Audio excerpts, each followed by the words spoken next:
à bouger, à bouger, à bouger. On va bouger, bouger, bouger, à bouger, à bouger, bouger, bouger. Ah, on va bouger, bouger. Bouger, bouger. C'est la maladie du bouger, bouger. Bouger, bouger. Alors, du football féminin, je ne les voyais pas, les filles, avec leur queue de cheval, tout à l'heure. Elles portent les mêmes maillots, les mêmes shorts que les garçons. Donc, C'est l'équipe de France? Non, Non. ce sont les Lyonnaises qui commencent leur campagne de Ligue des Champions et elles sont tenantes du titre et ça s'est très bien passé pour ces jeunes femmes. On regarde hier soir les Lyonnaises que vous allez retrouver en blanc en quête d'un deuxième titre européen d'affilée, le 4e de leur histoire, affrontaient les Norvégiennes d'Avaldsnes, voilà, j'espère qu'il est bien prononcé, chez elles là-bas en Norvège. Et pour ce 16e de finale aller à l'extérieur, les Lyonnaises se sont offerts une belle victoire 5-2, ouverture du score de Kumagai. But de Le Sommer et à la pause, l'OL mène 2-1. Bing. À la reprise, Camille Abili, que vous voyez à l'image, s'offre un doublé. Et Egerberg, elle conclut l'affaire. Match retour dans une semaine à Lyon. Ce soir, les filles du PSG sont aussi en Norvège à Lillestrøm. Ils en ont mis combien là? 4? 5 en tout. Ah, 5 en tout? Oui, 5 en tout. Bravo. Bon, qui en a d'autres? Du tennis, du côté de Pékin et de Tokyo. Et du côté de Pékin, c'est Richard Gasquet qui a disputé son premier tour.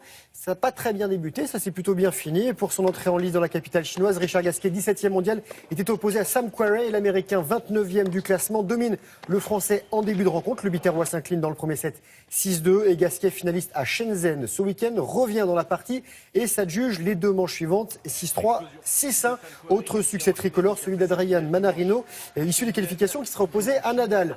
Et toujours à Pékin, c'est Andy Murray, tête de série numéro 1, qui est en quart de finale. Lui, le Britannique numéro 2 mondial, a écrasé le Russe Kuznetsov 6-2, 6-1.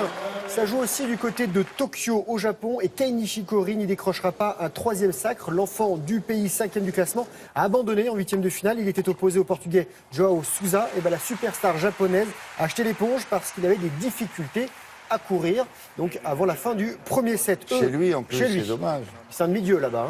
Eux, ils n'ont aucune difficulté à courir. Ce sont les handballeurs du championnat de France. Et Chambéry, en noir et jaune, accueillait Ivry, les Hauts-Savoyards, qui ont été 11 fois vice-champions de France, l'emportent 29-25. Et après cette 3e victoire, Chambéry est 3e derrière le PSG et Nantes.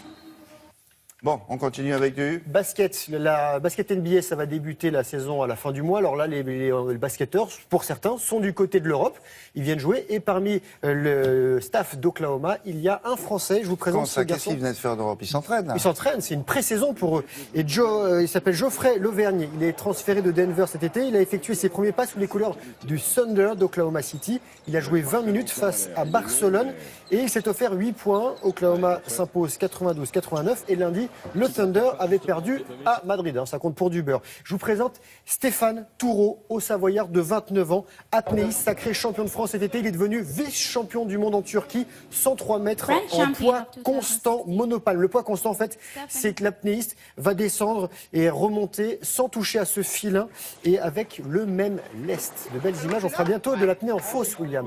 Et là, pour terminer, je vous emmène du côté d'Annecy avec l'Alpsman X-Trail, un triathlon hors norme. Ces jeunes gens, s'ils étaient 130 en tout, ont débuté depuis un bateau qui était au milieu du lac. Ils avaient 3,8 km de natation en pleine nuit. Ensuite, 183 km en vélo dans les massifs alentours. Et pour finir, un marathon. Voilà, 42 km 195, si, avec une arrivée en haut du col. Ils sont payés pour ça? Oui, ils sont payés au sommet du Semnoz. Ils ont une prime aussi. Ils ont des primes de victoire. Et là, ce garçon, il s'appelle Cédric Jacot. Il a mis 12h21 minutes et 4 secondes. Et la première des 10 femmes, l'Allemande Helmut Gruber, elle a mis un peu moins de 14 heures. Voilà, c'est les forçats, comme l'Ironman, mais version ça monte, ça descend. C'est pas du tout plat. C'est beau. Il y a des Français qui font ça, oui. Ce garçon, Jacot, il a gagné. Ouais, Merci beaucoup. On va maintenant parler de consommation.